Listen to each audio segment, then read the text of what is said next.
Puppy कहने लगीं कि आज रात तुम मेरे साथ सो जाना बेटा, घर में कोई नहीं है और मुझे बहुत डर लग रहा है। मैंने हैरान होकर पूछा कि पुप्पी जी क्या हुआ है? तो वो बोली कि तुम्हारे फूफा साहब बाहर शहर गए हुए हैं। दोनों बड़े बेटे कॉलेज के हॉस्टल में हैं और छोटी वाली बेटी अपनी नानी के घर गई हुई है। घर में सिर्फ मैं और मेरा 3 साला बेटा अकेले हैं।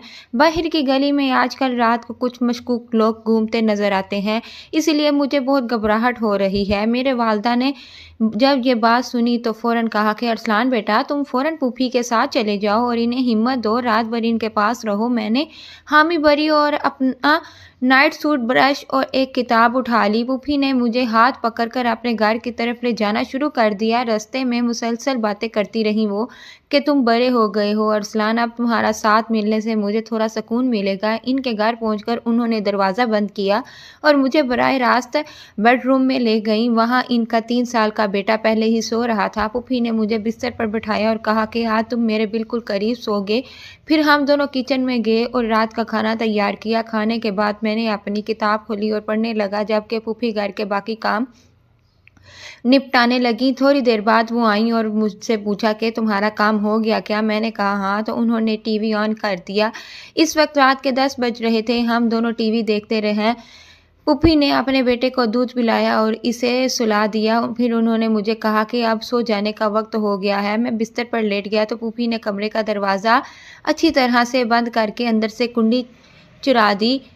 उन्होंने कहा कि बाहर की हवा आने से मुझे डर लगता है। मैंने कहा कि गर्मी तो बहुत है पुप्पी, लेकिन वो नहीं मानी। थोड़ी देर बाद बाहर से एक अजीब सी आवाज़ आई। पुप्पी फौरन मेरी तरफ मुड़ी और मुझसे लिपट गई। इनका जिस्म थोड़ा सा कांप रहा था। मैंने इन्हें तसल्ली दी कि कोई बात नहीं, मैं हूँ ना। पुप्पी ने मुझे अपनी बाहों में ले लिया और बोली कि तुम मेरे राजा हो, आज रात तुम मुझे अकेला नहीं छोड़ना। दूसरी बार जब बाहर से आवाज़ आई तो पुप्पी ने मुझे और भी मजबूती से जकड़ लिया। इनकी सांस तेज़ हो रही थी और इनका नरम जिस्म मेरे सीने से लगा हुआ था। मैंने इन्हें कहा कि मैं बाहर जाकर देखता हूँ। पहले तो उन्होंने सख्त इनकार कर दिया, लेकिन जब मैंने इसरार किया तो वो भी मेरे साथ उठी।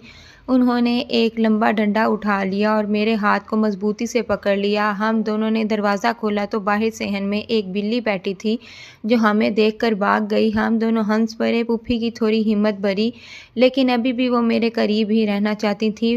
वापस कमरे में आकर हम दोनों बिस्तर पर लेट गए। गर्मी की वजह से मुझे पसीना आ रहा था। मैंने कहा कि पुप्पी, आप तो कोई डर नहीं, अब तो कोई डर नहीं, दरवाज़ा खोल कर सो जाएं। लेकिन उन्होंने इनकार कर दिया और बोली कि नहीं बेटा, रात भर बंद रखो। फिर उन्होंने उठकर एक पतली चादर निकाली और मुझे दी कि इसे लपेट कर सो जाओ, गर्मी कम हो जाएगी। मैंने चादर लपेटी तो पुप्पी कहने लगी कि मैं भी नहा कर आती हूँ। थोड़ी देर बाद जब वो नहा कर वापस आई तो उन्होंने एक बहुत पतली और शफाफ नाइट ड्रेस पहनी हुई थी जो शायद फूफा साहब लेकर आए हुए थे। नाइट सफ़ेद रंग की थी और इसमें से फूफो का पूरा जिस्म नज़र आ रहा था। इनके गीले बालों से पानी टपक रहा था जो नाइटी को भी गीला कर रहा था। इनकी नाइटी जिस्म से चिपक गई थी और इनके खूबसूरत जिस्म की हर लाइन वाज़िया नज़र आ रही थी। मैंने शर्माते हुए नज़र झुका ली। पुप्पी बिस्तर पर आकर लेटी तो इनके बेटे को एक तरफ कर दिया और मुझे दूसरी तरफ लेटाने को कहा। खुद वो बिल्कुल बीच में सीधी लेट गईं। कमरे की लाइट डर की वजह से बंद नहीं की गई थी। अब पुप्पो की आंखें बंद थीं, लेकिन इनका एक हाथ मेरे बाजू पर था। अचानक बाहर से फिर कुछ आवाज़ आई। पुप्पो ने फ़ौरन करवट ली और मुझसे बिल्कुल चिमट गई। इनका पूरा जिस्म मेरे जिस्म से लगा हुआ था। मैंने इन्हें गले लगाकर तसल्ली दी। पुप्पी ने बड़ी नरम आवाज़ में कहा कि अरसलान बेटा, तुम आज रात मुझे छोड़ कर मत जाना। तीसरी बार जब बाहर से आवाज़ आई तो पुप्पी ने मुझे इतना करीब खींच लिया कि हमारे दोनों के जिस्म एक दूसरे से बिल्कुल मिल गए। इनकी शफाफ नाइटी और मेरी पतली चादर के दरमियान कोई फासला नहीं रहा था। इनके गीले बाल मेरे चेहरे पर फैल गए थे और इनकी सांस मेरी गर्दन पर पड़ रही थी। मैंने इन्हें कहा कि पुप्पी डरो मत, मैं तुम्हारे साथ हूँ। उन्होंने आंखें खोलकर मुझे देखा और बोली कि तुम बहुत अच्छे हो बेटा, तुम्हारे बगैर मैं आज रात अकेली नहीं रह सकती थी।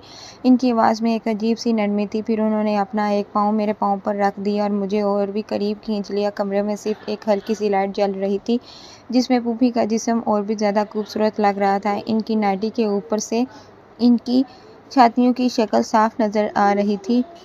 میں نے شرم سے نظریں پھیر لیں، لیکن پھوپھی نے میرا ہاتھ پکڑ کر اپنے سینے پر رکھ دیا اور بولی کہ دیکھو میرا دل کتنا تیز تیز دھڑک رہا ہے۔ ان کا دل واقعی بہت تیز دھڑک رہا تھا۔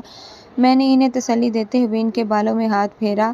پھر پھوپھی نے آنکھیں بند کر لیں اور میرے گلے میں چہرہ چھپا لیا۔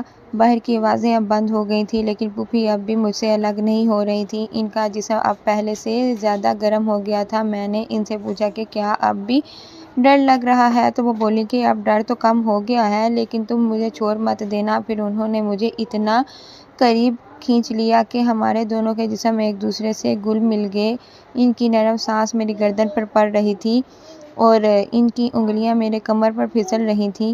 میں نے بھی انہیں گلے لگا لیا۔ پھوپھی نے آہستہ سے میرا نام لیا اور بولی کہ ارسلان تم میرے بہت قریب ہو۔ چوتھی بار جب رات گہری ہو گئی تو پھوپھی نے مجھے بالکل اپنے اوپر کھینچ لیا۔ ان کی شفاف نائٹی اب مکمل طور پر گیلے بالوں کی وجہ سے جسم سے چپک چکی تھی۔ انہوں نے اپنی دونوں باہیں میری گردن گرد لپیٹ لیں اور بولی کہ آج رات تم میرے راجا بن جاؤ۔ میں نے حیران ہو کر انہیں دیکھا تو ان کی آنکھوں میں ایک عجیب سی چمک تھی۔ پھوپھی نے مجھے بوسہ دیا اور بولی کہ ڈرو مت بیٹا، میں تمہاری پھوپھی ہوں، تمہیں سب کچھ سکھاؤں گی۔ ان کا جسم اب بہت زیادہ گرم تھا اور وہ مسلسل میرے قریب ہونے کی کوشش کر رہی تھیں۔ میں نے ان کے بالوں کو چھوا تو وہ مسکرا دیں۔ پھوپھی نے اپنی نائٹی کے بٹن کھولنے شروع کر دیے اور بولی کہ گرمی بہت ہے، اسے اتار دو۔ میں نے شرماتے ہوئے مدد کی۔ اب پھوپھی کا خوبصورت جسم میرے سامنے تھا۔ انہوں نے مجھے اپنے سینے سے لگا لیا اور آہستہ آہستہ مجھے چومنے لگیں۔ ان کی انگلیاں میرے جسم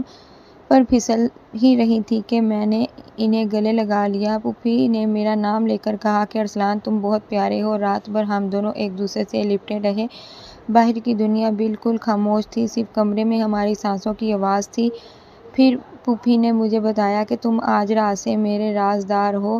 میں نے انہیں قریب کھینچا اور ان کے گلے میں چہرہ چھپا لیا۔ ان کا جسم میرے جسم سے بالکل مل گیا تھا۔ پھوپھی نے آنکھیں بند کر کے مجھے اور بھی مضبوطی سے جکڑ لیا۔ ان کی نرم رانوں نے میرے جسم کو گھیر لیا۔ ہم دونوں ایک دوسرے میں کھو گئے۔ رات آہستہ آہستہ گزر رہی تھی اور پھوپھی کی گرم سانسیں میری گردن پر پڑ رہی تھیں۔ جیسے ہی صبح ہونے والی تھی تو پھوپھی نے مجھے جگانے کی کوشش کی، لیکن میں ان کی باہوں میں ہی سو گیا تھا۔